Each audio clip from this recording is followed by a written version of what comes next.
오늘 이 말씀은 우리가 정말 잘 아는 말씀입니다. 아마 신구약 성경을 한 문단으로, 한 문장으로 요약하라 그러면 우리 방금 읽었던 말씀, 하나님께서 세상을 이렇게까지 사랑하셔서 독생자를 주셨으니 이는 그를 믿는 자마다 멸망하지 않고 영생을 얻게 하심이라. 아마 이 구절로 요약될 수 있을 겁니다. 사람이 어떤 이야기를 할 때, 중요한 얘기를 할 때는 꼭 모든 사람들, 관계된 모든 분들을 다 모아서 그렇게 이야기를 하죠. 그래서 저도 아버지로서 가정에 중요한 이야기가 있을 때는 아이들 다 모읍니다. 그리고 주일날 설교할 때도 주중에 중요한 일이라든지 책을 보고 이거 정말 함께 알았으면 좋겠다라고 하는 내용이 있으면 평일날 새벽기도 때 하지 않고 꼭 주일날 합니다. 그런데 이런 원칙이 무너지는 때가 있습니다. 내 앞에 계신 분이 정말 소중한 분이고 내 앞에 계신 분이 정말 나를 만나기를 간절히 사모하는 그런 분이라면은 그런 원칙을 깨고 정말 마음속에 있는 소중한 이야기를 하게 되지요. 오늘 하나님이 세상을 이처럼 사랑하사 독생자를 주셨다라는 이 말씀은 니고데모에게 한 말씀입니다. 어떻게 이렇게 소중한 말씀을, 사람이 물과 성령으로 거듭나지 아니하면 하나님 나라를 볼 수 없다라고 하는 그 말씀 역시도 니고데모 앞에 놓고 하신 말씀이에요. 도대체 니고데모가 어떤 사람이길래 주님께서는 니고데모에게 이렇게 큰 은혜와 하늘의 비밀을 선포하셨던가? 이 문맥을 이렇게 보시면은요, 니고데모가 어떤 사람인지를 우리가 좀 알 수가 있습니다. 밤에 찾아와서 예수님에게 랍비여, 당신이 행하시는 표적을 보니 하나님께서 함께 하시는 증거가 확실합니다. 하나님께로서 오신 선생인 줄로 제가 믿겠습니다. 이렇게 이야기를 해요. 그런데 여기 보시면은 행하시는 표적을 보니라고 그랬어요. 보셨다라고 말하지 않고 보았다라고 말하지 않고 지금도 계속해서 니고데모는 예수님이 하시는 일에 관심을 가지고 계시고 끝까지 예수님의 행동을 추적하고 있다라는 겁니다. 그걸 보고 결론 내린 거예요. 이런 분이라면 하나님께로서 보내신 분이 맞다. 그래서 그는 마음속에 그가 평소에 늘 가지고 있었던 궁금증을 가지고 어떻게 보면 예수님께 나온 겁니다. 니고데모는 분명히 얘기했어요. 당신의 표적을 보니 하나님께로서 보내신 선생님이 맞습니다라고 말할 때 예수님께서는 맞습니다. 당신의 생각이 맞아요. 나는 하나님께서 이렇게 보내셨습니다. 이렇게 대답하는 게 이게 사실 대화인데 예수님의 대화는 완전히 동문서답입니다. 당신이 거듭나야 천국 갈 수 있어요. 거듭나야 영생 얻을 수 있고 거듭나야 하나님 계신 곳에 들어갈 수 있습니다라고 이렇게 얘기를 해요. 사실 이것은 어떻게 보면 대화라고 할 수 없죠. 그러나 이것은 정확한 대화입니다. 왜 그러느냐? 니고데모와의 이 이야기가 시작되기 마지막 그 앞구절에 보면은 요한복음 2장 마지막 구절입니다. 예수님은 이미 사람의 마음속에 무엇이 있는지를 다 아시기 때문에 굳이 설명을 들을 필요가 없었다라고 이렇게 말씀합니다. 니고데모의 마음속에는 고민이 있었던 거예요. 내가 정말 이렇게 율법을 지키지만 영생을 얻을 수 있을까? 저는 이 사람이 참 정직하다고 생각해요. 왜 그러느냐? 우리가 정말 선을 행합니다. 그리고 의를 행합니다. 그러나 자기는 알잖아요. 무엇인가 선을 행할 때 누군가가 이것 좀 알아줬으면 좋겠다. 인간은 100% 선해서 무엇인가를 행할 수 있는 능력이 없습니다. 그러면 자기 양심을 돌아보게 되면은 오늘 이분이 정말로 훌륭한 분이라 할지라도 내 속에 이런 악이 있는데 내가 과연 이런 율법을 지킨다 한들 천국 갈 수 있겠는가? 이게 고민이 돼서 예수님을 찾아온 거예요. 그때 예수님께서 말하는 겁니다. 당신이 영생을 얻으려면, 천국 가려면 다시 태어나야 됩니다. 니고데모가 깜짝 놀라요. 사람이 어떻게 다시 태어날 수 있지요? 엄마 뱃속에 다시 들어가란 말입니까? 라고 말할 때 예수님께서 이런 말씀을 하십니다. 10절 말씀입니다. 예수께서 그에게 대답하여 이르시되 너는 이스라엘의 선생으로서 이러한 것을 알지 못하느냐? 너는 이스라엘 선생으로서, 이게 사실 우리말 번역에는 이 내용이 잘 안 드러나는데 헬라어 원전을 보게 되면 이거 굉장한 표현이에요. 너는이라고 했을 때 너만큼은 이런 뜻이에요. 너만큼은 아주 강조된 겁니다. 원래 헬라어나 라틴어 같은 이런 히브리어도 마찬가지입니다만은 동사 안에 주어가 들어가 있어요. 그런데 아주 강조하고 싶을 때는 굳이 주어를 씁니다. 그런데 여기 보면은 she라고 해서 너는 이렇게 나와 있어요. 선생으로서라는 말도 마찬가지입니다. 영어 성경에 보면 정관사가 붙어 있을 거예요. 헬라어 성경에 보면 정확하게 정관사가 있습니다. 너라는 사람만큼은 그래도 선생님이 아니냐? 어떻게 이걸 모를 수가 있니? 이렇게 예수님께서 니고데모를 책망하는 거죠. 말을 바꾸면 니고데모는 이미 유대 땅에서 예루살렘에서 알만한 사람은 누구나 다 아는 훌륭한 랍비고 선생님이다라는 거예요. 그런데 너는 알지 못하는구나 이렇게 말하는 거죠. 그러면서 주님께서 이어서 말씀하십니다. 육체는 부모에게서 태어난다. 그러나 우리 육체 안에 있는 영혼은 영의 아버지가 되시는 하나님에게서 다시 태어나지 않으면 결단코 우리 영혼의 아버지가 계시는 하늘나라에 들어갈 수 없다라고 이렇게 말씀하는 겁니다. 나는 오늘 이 자리에 계신 저와 여러분들이 예수 그리스도의 십자가의 보혈로서 다 영생 얻고 거듭난 줄로 믿습니다. 그러면서 예수님께서 아주 오랬죠. 1400년 전에 모세 때 이야기를 해줘요. 이스라엘 백성들이 광야 생활을 다 끝낼 때쯤입니다.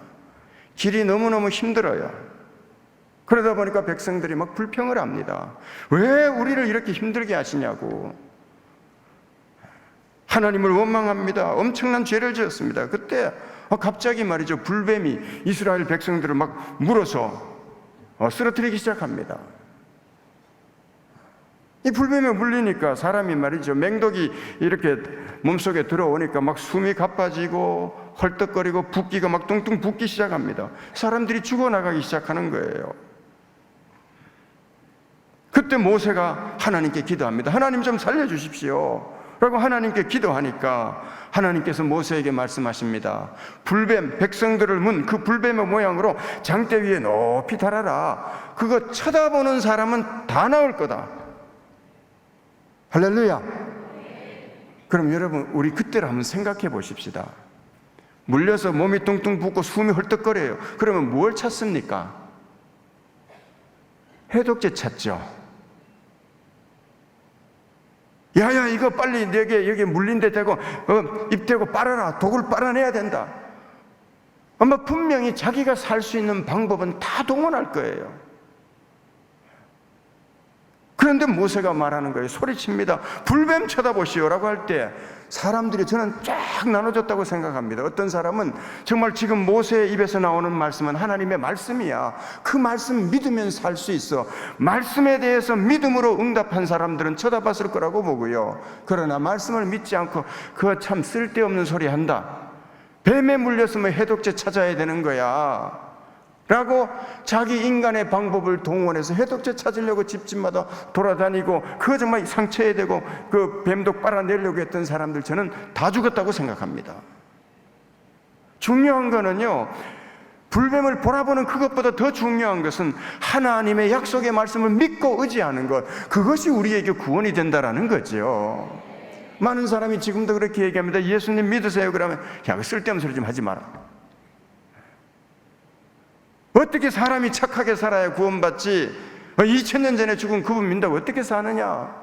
그렇죠. 믿음이 없으면 그렇게밖에 생각 못해요. 그러나 오늘 우리는 성경에 나와 있는 이 말씀, 예수 그리스도의 십자가의 죽음이 우리의 죄를 짊어지시고 그분이 대신 죽으셨다는 걸 믿는다면 오늘 저와 여러분들은 구원받는 줄로 믿습니다. 쳐다보면 살 것이다. 저는 말이죠, 이 니고데모에게 이 말씀했을 때 니고데모가 이해를 못했을 것 같아요. 왜 그러느냐? 인자가 장대 위에 높이 달릴 거다. 모세가 달렸지 않느냐? 그리고 그 뱀을 본 사람 살았지 않느냐? 나도 그렇게 장대에 달릴 거다. 여러분, 이게 이해가 됩니까? 아직 예수님은 지금 옆에 있는데 나무에 달리다니 이게 도대체 무슨 뜻인가? 아마 니고데모는 무슨 말인지도 모르고 돌아갔을 거라고 생각해요. 그런데 3년이 지난 어느 날 니고데모의 눈앞에 예수님이 십자가에 달리는 걸 봤을 때 니고데모의 마음이 어떠했을까? 자, 아직까지는 그런 계시가 밝혀지기 전입니다. 니고데모가 어떤 사람이기에 예수님께서는 3년 뒤에 일어날 일을 이렇게 정확하게 일러주실 수 있는가? 오늘 성경은 말합니다. 그는 바리새인이었더라. 그리고 백성의 지도자였다라고 1절에 그렇게 말합니다. 이 바리새인이라는 말은 우리 이미 목사님께서 잘 가르치셨을 거예요.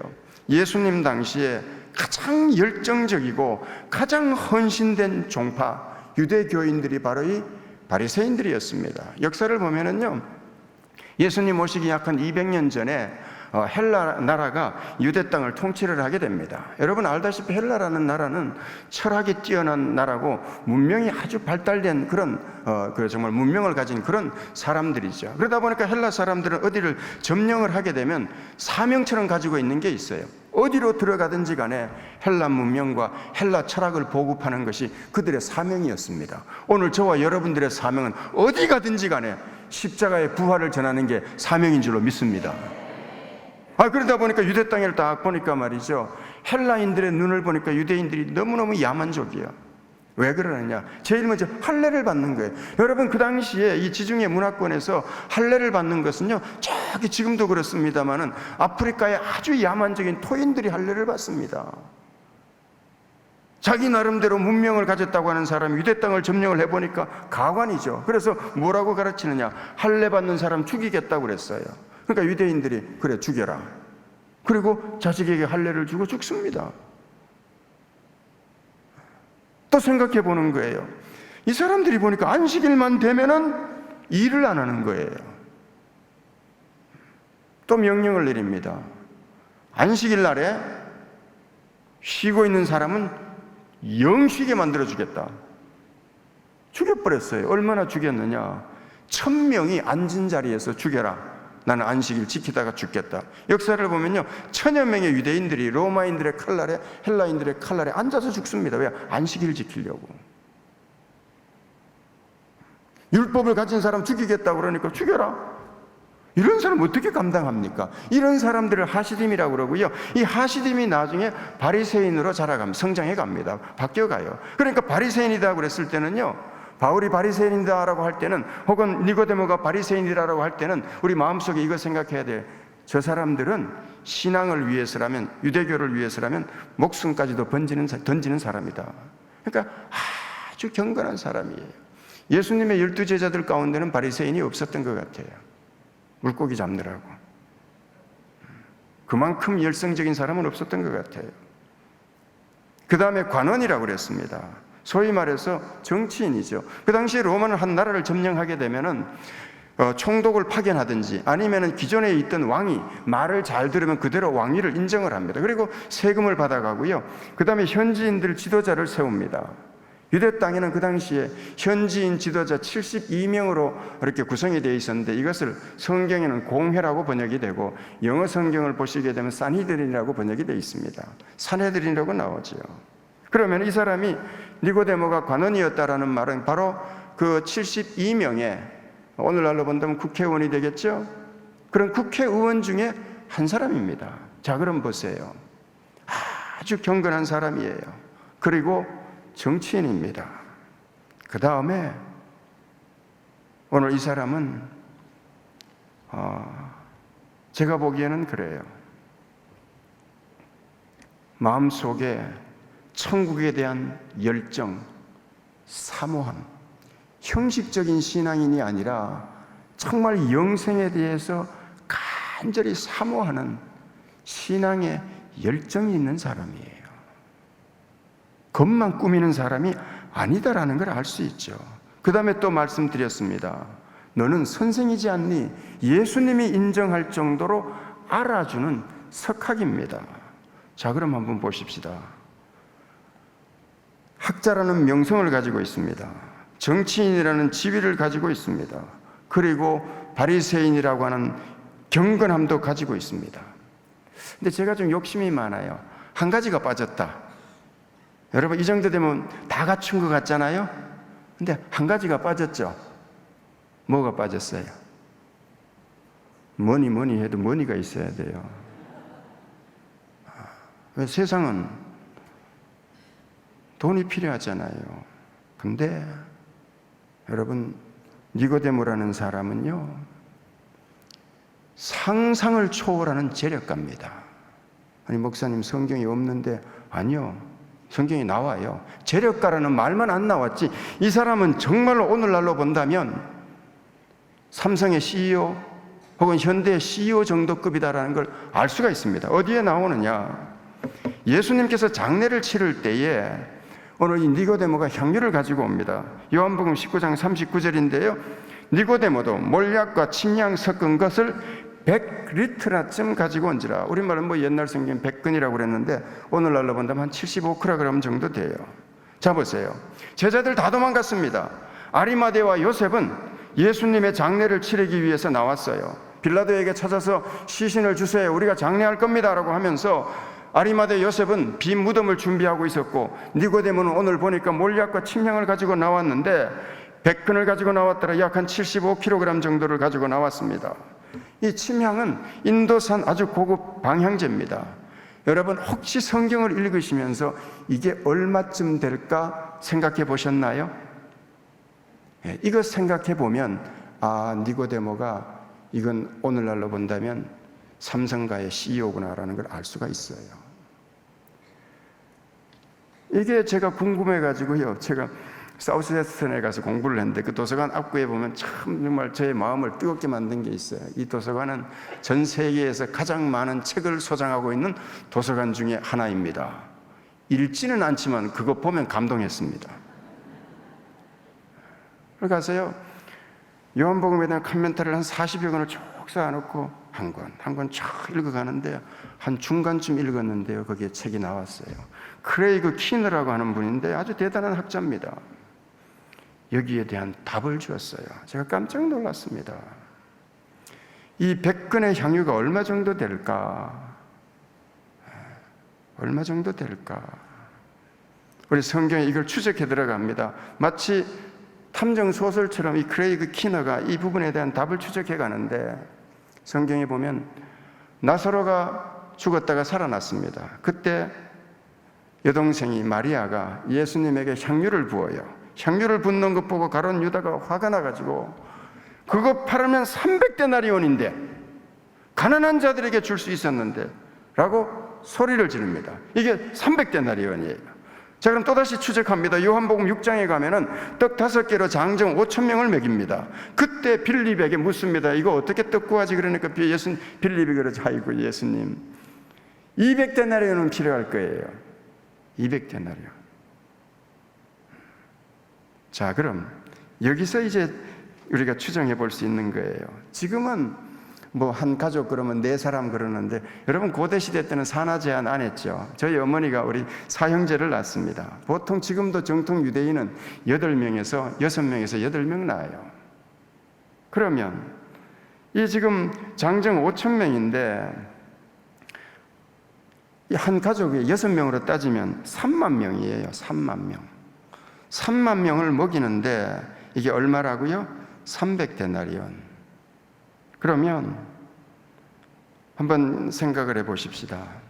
밖에 나가서 음식 먹는데 한국 오랜만에 와서 보니까 음식값 참 비싸요. 미국만큼 비싸요. 근데 제가 그렇게 하면 안 될 것 같고 5,000원으로 한번 붙여봤어요. 그러면은 3만 명 먹이면 얼마입니까? 1억 5천이에요. 아이, 목사님 싸게 불러야죠. 그래요. 그럼 집밥 먹는다고 생각하고 하면 1억이에요. 아니, 결혼도 난 아가씨가 어떻게 1억씩이나 되는 향유를 가지고 있었지? 이것은 그 당시의 풍습으로 돌아가면 알 수 있습니다. 딸이 결혼할 때쯤 되면요, 좀 여력이 있는 부모님들은 그 딸을 시집 보내기 위해서 바로 이런 현금에 해당되는 보석이라든지 향유를 준비해서 시집을 보냅니다. 왜 그런가 하면은 결혼을 해서 갔는데 전쟁이 일어났어요. 혹은 남편이 병들어 죽었어요. 그러면 자식이 태어나서 13살 정도 되면 이제 장성의 역할을 하기 때문에 그때까지는 먹고 살아야 됩니다. 그래서 부모님은 결혼하려고 하는 딸에게 이런 여력이 있는 가정에서는 이런 선물을 딸에게 물려주는 거예요. 그런데 지금 마리아는 그걸 예수님의 머리에 부어준 거예요. 참 대단하지 않습니까? 오늘 저와 여러분들이 이건 내가 나중에 뭘 위해서 꼭 써야 되라고 킵을 해놨는데 어느 날 말씀을 듣고 부흥회를 듣고 내가 이렇게 살면 안 되겠다, 내가 하나님께 꼭 드려야 되겠다고 해서 그거 깨는 분들 계시죠? 그런 거나 마찬가지예요. 그걸 드렸을 때 예수님께서 보시고 뭐라고 그럽니까? 가룟 유다를 막 야단을 치면서 복음이 증거되는 곳마다 이 여인이 한 일은 기념이 될 것이다. 말을 바꾸면 오늘 우리가 정말로 예수님을 믿음으로써 구원받은 그런 확실한 기쁨과 감사가 있다면 일생에 한 번 혹은 두 번 정도는 자신의 모든 것을 드리는 그런 헌신을 하나님께서는 기뻐 받으신다라는 것을 우리에게 알 수가 있지요. 자, 그럼 보세요. 마리아가 300데나리온입니다. 아까 제가 말씀드렸던 것처럼 이제 어떻게 보면 1억 5천 혹은 뭐 집밥이라면 1억 정도가 돼요. 그럼 크레이그 키너는 말합니다. 니고데모가 드린 이 100근의 향유는 얼마일까? 그 책에서는 이렇게 말합니다. 3,000데나리온 아니에요. 3만 데나리온이랍니다. 아니, 여러분이 안 놀래면 제가 놀래요. 150억인데 왜 안 놀랍니까? 세상에 말이죠, 장례를 치르기 위해서 니고데모가 150억을 예수님에게 드리는 향료로 드린 거예요. 여러분, 며칠 사이에 100억씩 150억씩 여러분 동원해서 향유 살 수 있는 분 여기 계십니까? 많이 계시는구나. 없어요. 어떻게 150억을? 제가 말씀드렸잖아요. 니고데모는 재력가라고. 자, 그럼 보세요. 유명한 학자입니다. 정치인입니다. 독실한 신앙인입니다. 그리고 엄청난 재벌입니다. 여러분, 이 정도 사람이라면 유대 역사의 어느 한 구퉁이에는 여러분 나올만 하지 않나요? 나올만 하지 않아요? 예, 아멘 하니까 말씀드릴게요. 나와요. 탈무드에 보면요, 탈무드와 요세푸스의 그 유대 역사라든지, 그 다음에 유대인들은 굉장히 고대 문헌에 많은 문헌들이 있어요. 그 문헌들에 보면요, 니코데몬, 나크디몬, 히브리 말로 정확하게 말하면 나크디몬 벤 고리온, 이 이름이 나옵니다. 제가 그 책들을 쭉 보면서 세 가지로 요약이 돼요. 첫 번째, 그 탈무드에 나오는 이야기입니다. 예수님 당시에 그 시대에 예루살렘에 3명의 갑부가 있었대요. 그런데 나크디몬 벤 고리온은 3사람의 갑부 중에 한 사람이었다라고 탈무드에 나와요. 그러면 요한복음의 이 기록과 일치가 되죠. 그뿐만이 아니에요.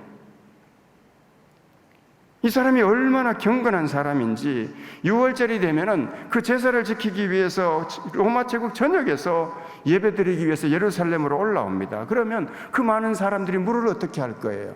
지금도 그렇지만 그 시대는 물을 꼭 사 먹어야 됩니다. 그런데 오늘 이 역사에 보면요, 이 니코데모가 뭘 하는가 하면은 예루살렘 인근에 있는 우물 조합이 있었는데 12명으로 구성이 되어 있어요. 그 주인들을 다 불러 모읍니다. 그리고 그에게 돈을 미리 줘요. 내가 부탁을 드립니다. 물값을 내가 미리 다 드리니 순례자들이 와서 물을 마시고 싶다고 할 때는 거저 마실 수 있도록 해주십시오. 얼마나 아름다운 사람입니까? 예배하러 오는 사람들이, 그래도 예배하러 왔는데 가난한 사람들이 목말라 있으면 안 되지 않겠는가? 자기 돈을 투자를 해서 가난한 사람들이 물을 거저 마실 수 있도록 만드는 거예요. 이거 여러분 보통 경건함이 아니고서는 이렇게 못 삽니다. 뿐만 아니에요. 예루살렘이 로마에 의해서 망합니다. 예수님께서 예루살렘을 보시고 그렇게 말하죠. 자기가 십자가에 달릴 때 사람들이, 여자들이 막 웁니다. 예루살렘의 딸들아, 나를 위해서 울지 마시오. 나를 위해서 울지 마시오. 장차 이곳에 큰 재앙이 임할 겁니다. 제자들이 성전을 바라보고 예수님 아름답지요라고 말할 때 그런 소리 하지 마라. 장차 이 성전의 돌이 돌 위에 남지 않을 거다. 결국은 추후 70년 예수님이 돌아가시고 40년이 지나서 로마가 예루살렘을 포위를 하게 됩니다. 3년 동안 포위하다가 결국은 예루살렘이 무너지게 돼요. 이때 티투스라는 장군이 얼마나 유대인들에게 약이 올랐는지, 이거 자세하게 시간이 없으니까 제가 배경사를 다 못 드립니다만, 너무너무 약을 올려놓은 상태에서 성이 무너지니까요, 이 티투스라는 사람이 예루살렘에 들어가서 거기 있는 사람들 다 죽여버립니다. 한 100만 명이 죽는데 땅바닥이 그냥 피로 흥건하니까 나중에는 자기도 겁나가지고 하늘을 향해서 소리를 질러요. 신이시여, 내가 이렇게 죽인 건 내 잘못 아니요, 이놈들이 하도 악해서 내가 죽인 거니까 날 책망하지 마시오. 이게 유대 역사에 나와 있습니다. 이렇게 예루살렘이 완전히 초토화가 되고, 로마 황제를 만나러, 이 티투스 장군의 아버지 베스파시안이 이제 그 황제였는데, 그 황제를 만나서 사과하기 위해서 유대 땅의 지도자들이 황제를 만나는 아련단을 한 20명 정도 파송을 하는데, 그 명단 가운데 나크디몬 벤 고리온, 역사서에 나와 있습니다. 정치인이라는 걸 알 수가 있지요. 자, 보세요. 어떻게 보면 이 정도 되는 사람은요, 어디를 가도 다 대우받습니다. 여러분들이 왜 대우 못 받는지 아세요? 이렇게 안 되니까 대우 못 받는 거예요. 저도 마찬가지고, 우리 평범하게 사는 게 여러분 복입니다. 왜 그런지 아세요?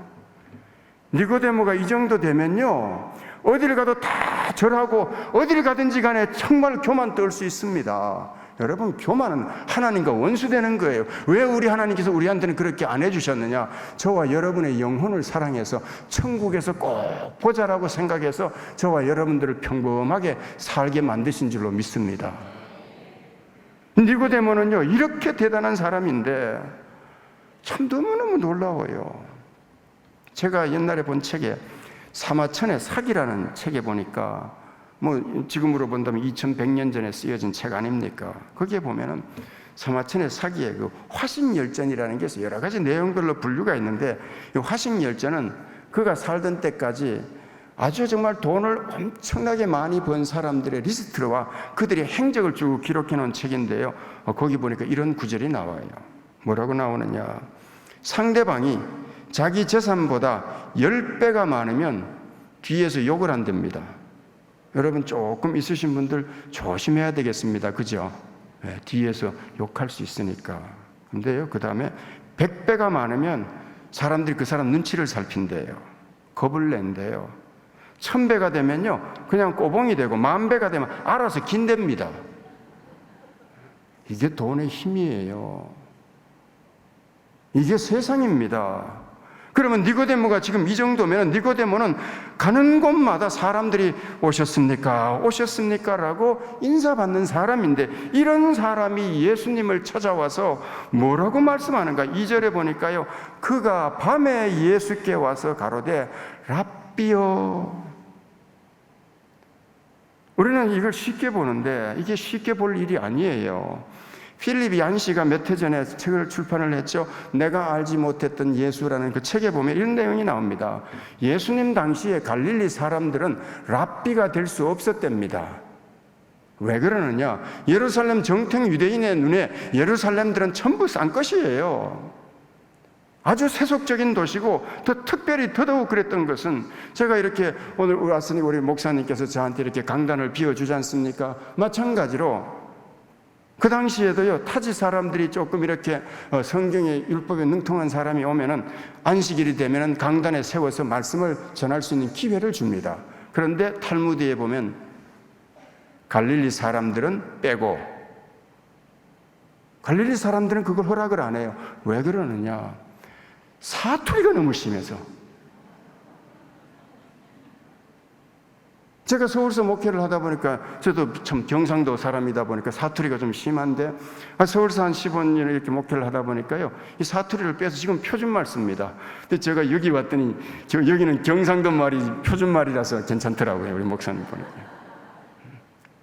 이 갈릴리 사람들은요, 자기 동네에서나 성경 읽지, 탈무드에 보면 갈릴리 사람들은 랍비가 될 수 없다, 갈릴리 사람들은 성경 읽을 기회를 주면 안 된다, 이게 나온다고요. 그런데 보세요, 예수님 갈릴리 사람입니다.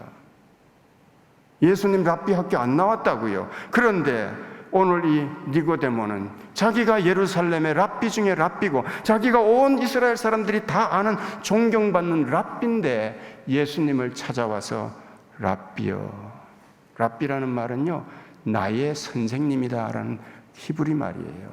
당신은 내 선생님입니다.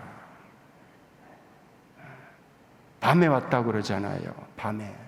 많은 분들의 책을 보면 설교를 들으면 그래. 워낙 대단한 분이다 보니까 낮에 오면 사람들이 들키면은 뭐 체면이 있지 이렇게 해석을 하는데 저는 맞다고 생각해요. 그러나 탈무드를 보면 조금 다른 해석이 나와요. 이 당시에요 정말 존경하는 랍비, 그와 만나서 밤을 새워서 율법의 가르침을 받고 싶은 존경한 랍비가 있으면은 밤에 찾아가서 대화를 요청합니다. 저는 오늘 이 니고데모가 예수님을 정말 진정한 나의 선생님으로 봤구나. 그래서 정말 예수님을 통해서 진실되게 가르침을 받고 싶어서 밤에 찾아왔겠구나. 자기보다도 나이가 훨씬 더 어리고. 저는 이걸 보면서요, 겸손한 사람을 하나님께서 가까이 하신다고 그러잖아요. 참 니고데모가 겸손한 사람이구나. 근데 솔직히 제 자신을 들여다보면 겸손은 꾸밀 수는 있는데 속은 못 바꾸겠더라고. 제가 그래요. 여러분들은 저보다 나아서 어떤지, 저는요 겉으로는 제가 얼마나 이렇게 겸손한지 모르는데 속은 안 돼요. 어떨 때는 정말 너무너무 괴로워요. 그런데 언제 이게 가능한가 하면은 하나님이 보이면 겸손할 수 있지요.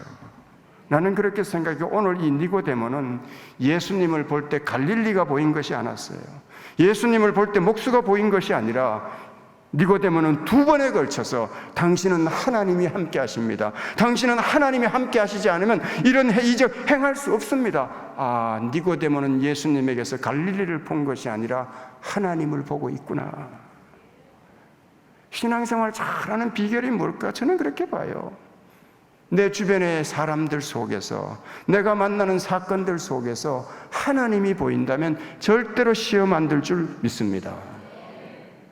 제가요, 제 얼굴이 나오는데 제가 여러분 겉으로 보니까 참 착하죠, 그죠?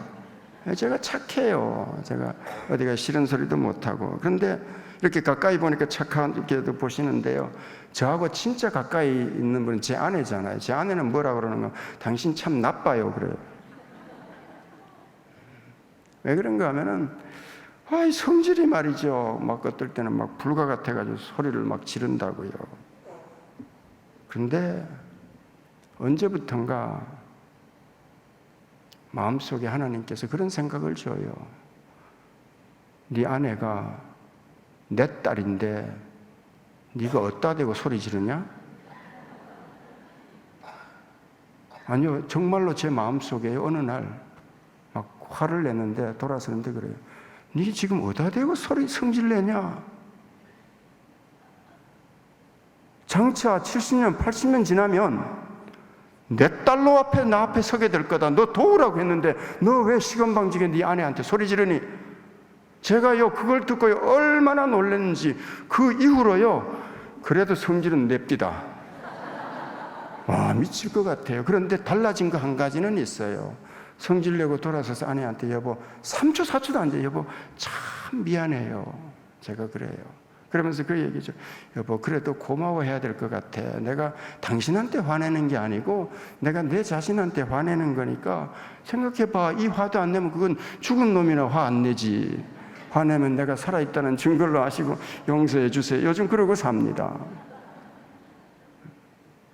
한 번은 저희 애가요, 아들이 그 친구가 있어요. 시골에 있다 보니까 코리안들이 거의 없어요. 중국 애들이 있고 월남 애들이 있는데 중국 애하고 사귀어서 이렇게 갔는데 하루는 갔다가 집에 와서 저한테 와서 아빠 왜 아빠는 우리한테 소리를 안 질러? 왜 우리한테 아빠는 화를 안 내? 그러는 거예요.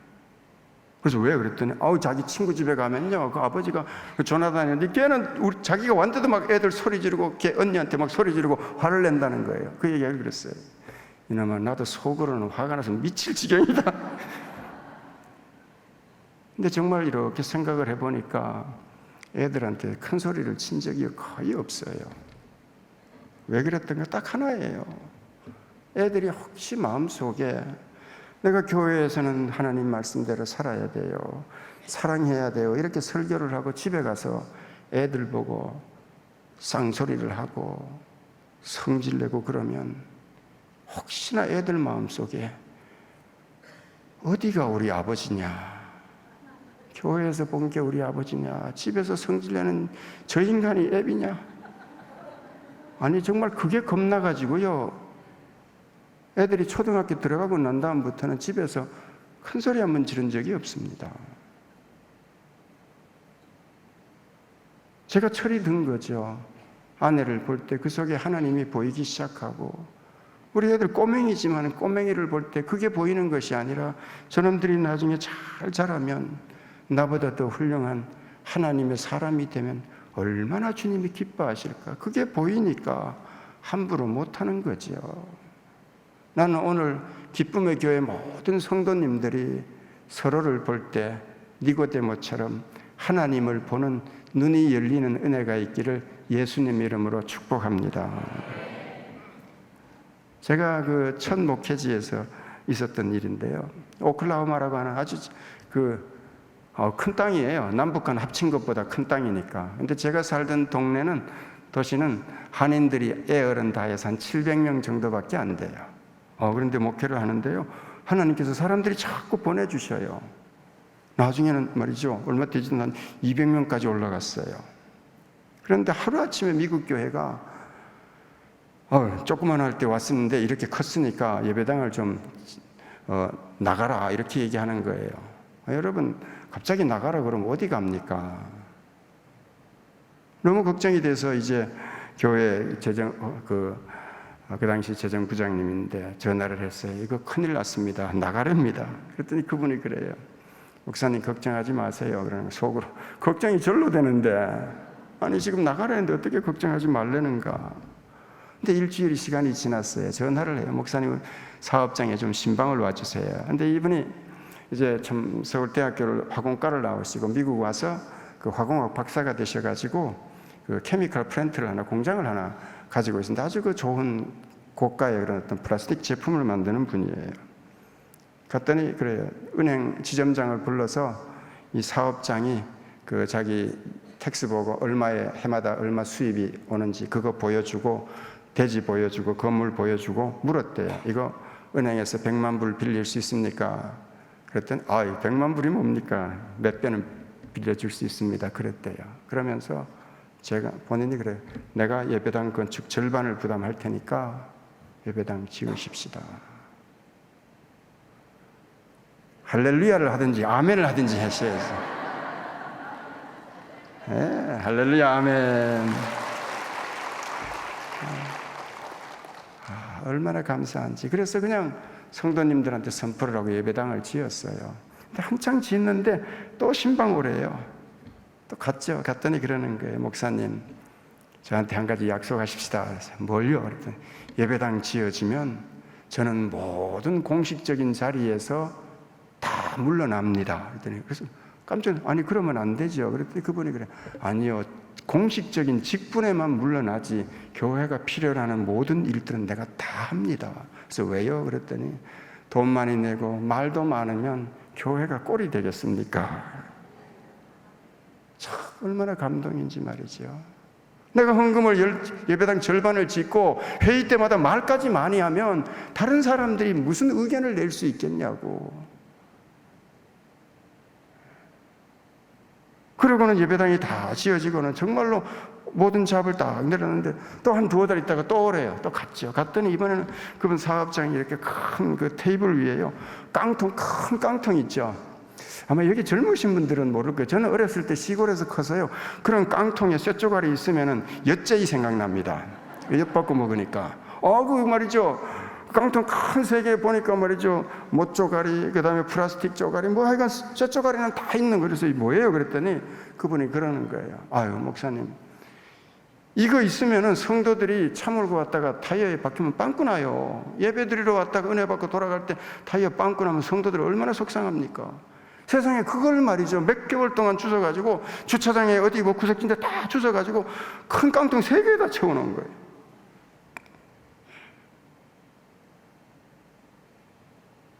나는 이 니고데모를 말씀만 생각나면 그분 생각나요. 그래서 제가 책을 낼 때 참 제가 아마 모르시겠지만 그래도 책을 하나 냈는데 그 첫머리에다가 저를 키워주신 두 분의 목사님 그리고 그분의 이름,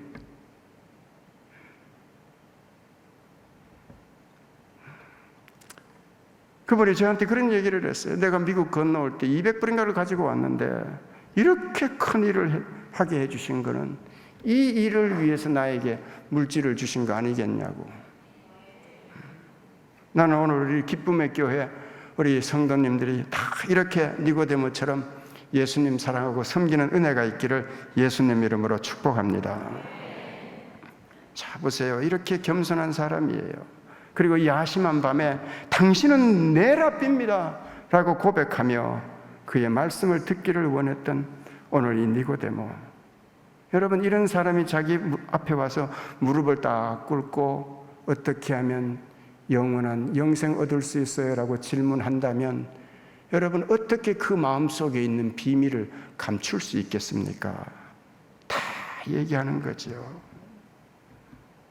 하나님께서 세상을 사랑하셔서 독생자를 주셨으니 이는 저를 믿는 자마다 영생 얻도록 하기 위함입니다.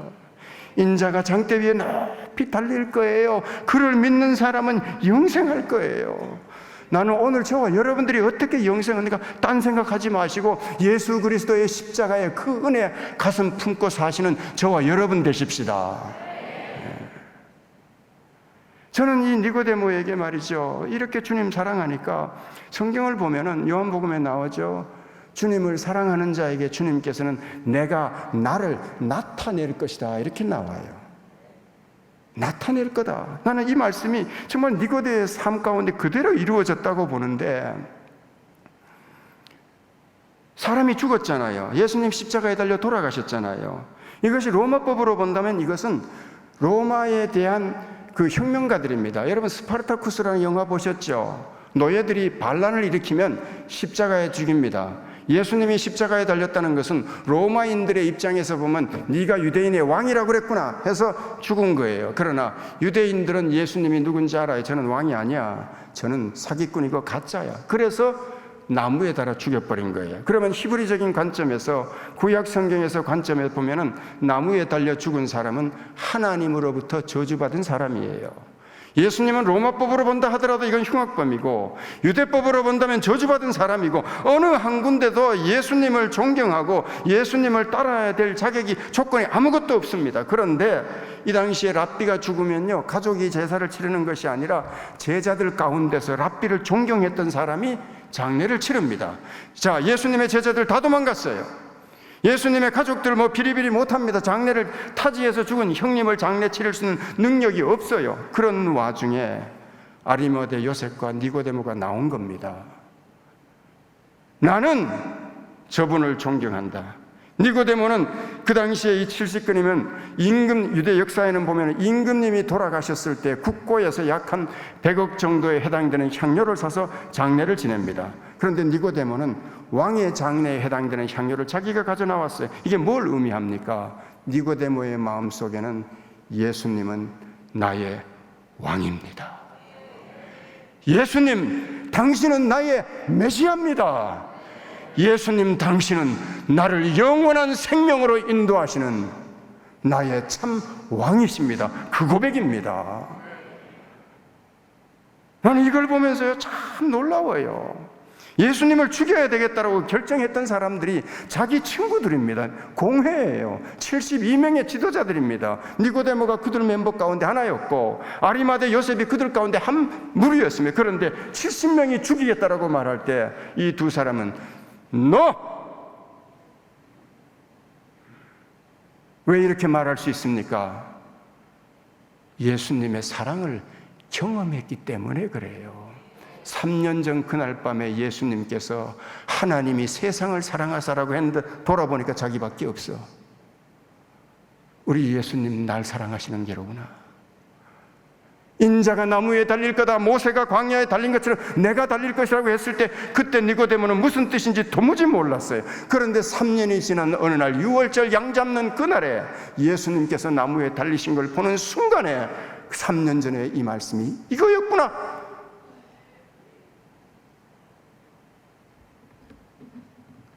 얼마나 놀랍습니까? 얼마나 니고데모가 십자가에 달린 그 예수님 보고 날 사랑하신다더니, 세상을 사랑하신다더니 날 사랑하셔서 이렇게 죽으실 것을 말씀하셨구나.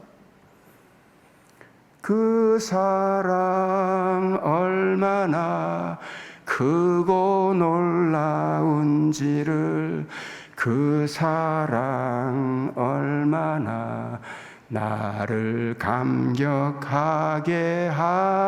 하는지. 제 음정이 떨리면 따라라도 해주셔야죠. 이렇게 불안하게 노래를 부르는데 가만 계셔. 다른 사람은요, 예수님 십자가에 달렸으니까 저주받아서 가까이 가면 안 돼. 저 사람 가까이 가면 로마 군인이 혁명가라고 생각하고 나를 잡으러 올 수 있을 거야. 다 도망가는데, 니고데모는 그 사랑 얼마나 크고 놀라운지를, 그 사랑 얼마나 나를 감격하게 하는지. 아멘.